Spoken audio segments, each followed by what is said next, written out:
나눔가족 여러분, 오늘 말씀은 하나님께서 나단 선지자를 통하여서 주신 신탁의 말씀, 곧 다윗 언약에 대한 다윗의 반응, 다윗의 감사의 기도입니다. 선지자 나단을 통해서 주신 하나님의 신탁에는 집 그리고 영원히라는 단어가 자주 나옵니다. 이것은 다윗 언약의 핵심인 영원한 다윗 왕조를 그대로 표현해 주는 부분이죠. 집이란 말이 총 12회나 나타나고 있었고, 이는 하나님의 집을 건축하기 원했던 다윗에게 집, 곧 왕조를 약속하시는 하나님으로 연결되고 있습니다. 다윗은 영원한 왕조를 약속해 주신 하나님께 감사와 찬양으로 화답하고 있습니다. 하나님이 다윗을 위한 큰 계획을 가지고 이루어가고 계셨던 것이죠. 다윗은 이 하나님을 온 세상에서 비교할 대상이 없는 전능한 하나님으로 고백합니다. 그런데 이 하나님이 이스라엘을 언약 백성으로 삼으셨으니 얼마나 감사한 일인가 하고 고백합니다. 또한 하나님께서 자기 뜻을 따라서 다윗과 그의 왕조를 견고히 세울 것이라 약속하셨으므로 이제 그 일을 신실하게 이루어 가실 것을 또한 기도하고 고백하고 있습니다. 오늘 이 말씀에서는 다윗의 겸손한 마음으로 드리는 감사의 기도가 나타납니다. 여호와 하나님이여, 나는 누구이오며 내 집은 무엇이기에 나에게 이에 이르게 하셨나이까. 하나님, 도대체 내가 누구이기에 내 집은 또 무엇이기에 어느 한 나라가 주의 백성 이스라엘과 같겠습니까? 라는 이런 수사학적 의문문은 하나님께서 베푸신 놀라운 은혜에 대한 반응이죠. 자격 없는 자에게 주시는 그 하나님의 은혜에 대한 감탄이며 감사인 것입니다. 다윗은 지금 왕이 되어 있지만 왕이 되기까지의 지난 세월을 돌아보면 자신이 얼마나 보잘것없는 존재였는지를 다시금 깨닫습니다. 제 장모님이 성경에 있는 다윗의 이야기를 읽고 하시는 말씀이, 다윗이 목동이 왕이 되었더라고 하시더라고요. 성경을 처음 대하는 눈에도 그 사실이 매우 인상적이었던 것 같습니다. 다윗 자신은 그런 자신의 변화를 하나님, 내가 도대체 누구이며 내 집이 무엇이기에 라고 말하고 있습니다. 이 물음은 곧 자신을 보호해 주시고 인도해 주신 하나님에 대한 고백으로 이어집니다. 주와 같은 이가 없고 주 외에는 참 신이 없습니다. 하나님 목동 다윗을 불러서 이스라엘 왕으로 세우시고 이제 그에게 그의 후손을 통해 영원한 왕조를 세우시겠다고 약속하시지 않습니까? 조건 없이 받는 선물, 자격 없는 자에게 주시는 선물, 그것을 우리는 은혜라고 부르지요.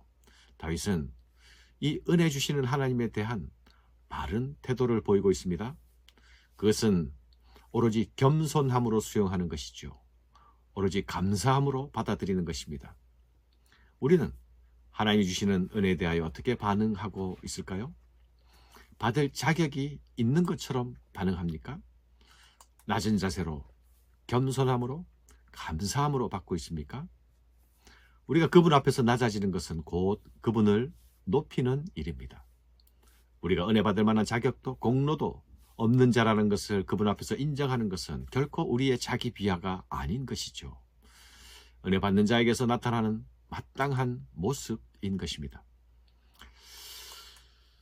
다윗의 기도는 찬양으로 이어지고 있습니다. 그는 하나님께서 이스라엘을 선택하시고 애굽에서 구속하신 일을 언급하면서 이렇게 찬양의 고백을 올려드립니다. 여호와여, 우리 귀로 들은 대로는 주와 같은 이가 없고 주 외에는 하나님이 없나이다. 다윗의 찬양은 하나님이 이스라엘에게 행하신 구원 역사를 반추하고 있죠. 하나님이 우리를 위하여 행하신 일들을 돌아보는 일들은 언제나 우리 마음에서 하나님을 향한 감사와 찬양의 영성을 불러일으킵니다. 다윗은 하나님의 이름이 영원히 높임을 받게 해달라고 간구하고 있죠. 다윗의 이름을 위대하게 만들어주리라는 그 약속보다 더 중요한 것은 하나님의 이름이 높임을 받는 것이었습니다. 하나님이 우리를 위해 행하신 일들을 기억하는 것은 우리의 믿음을 더욱 견고하게 만들어줍니다. 하나님의 구원은 그분의 언약 속에서 이루어지고 있었습니다. 하나님의 언약은 축복의 증거로 주어졌을 뿐만 아니라 그 축복이 장래에도 잃어버리지 않을 것이라는 소망의 근거가 됩니다. 그러므로 하나님이 행하신 구원 사건은 과거에만 박저되어 있는 사건이 아닙니다. 그것은 우리의 현재를 견고케 하는 근원이요, 우리에게 활력을 공급하는 생수입니다. 또한 우리의 미래를 든든하게 하는 뿌리가 되기도 하는 것입니다. 다윗은 믿음의 강구로 그의 기도를 마무리하고 있습니다. 하나님의 약속을 믿고 하나님께서 다윗 자신의 집을 영원히 세울 것을 다윗은 확신합니다. 그는 하나님의 계획을 듣고 담대하게 강구할 수 있는 용기도 없습니다. 나의 하나님이여, 주께서 종을 위하여 왕조를 세우실 것을 이미 듣게 하셨으므로 주의 종이 주 앞에서 이 기도로 간구할 마음이 생겼나이다. 다윗은 하나님의 약속을 믿고 하나님께서 자신의 집을 영원히 세우실 것을 확신하고 있죠. 여호와여, 오직 주는 하나님이시라. 주께서 이 좋은 것으로 주의 종에게 허락하시고 이제 주께서 종의 왕조의 복을 주사 주 앞에 영원히 두시기를 기뻐하시나이다. 여호와여, 주께서 복을 주셨사오니 이 복을 영원히 누리리이다. 사랑하는 여러분, 우리는 연약합니다.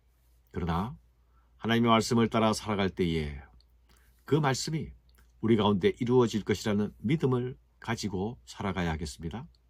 말씀을 붙들고 기도하며 믿음을 가지고 기도할 때에 하나님의 뜻이 이루어지는 그 경험을 하고 살아가는 것, 그것이 성도가 누릴 기쁨이요 또한 특권입니다.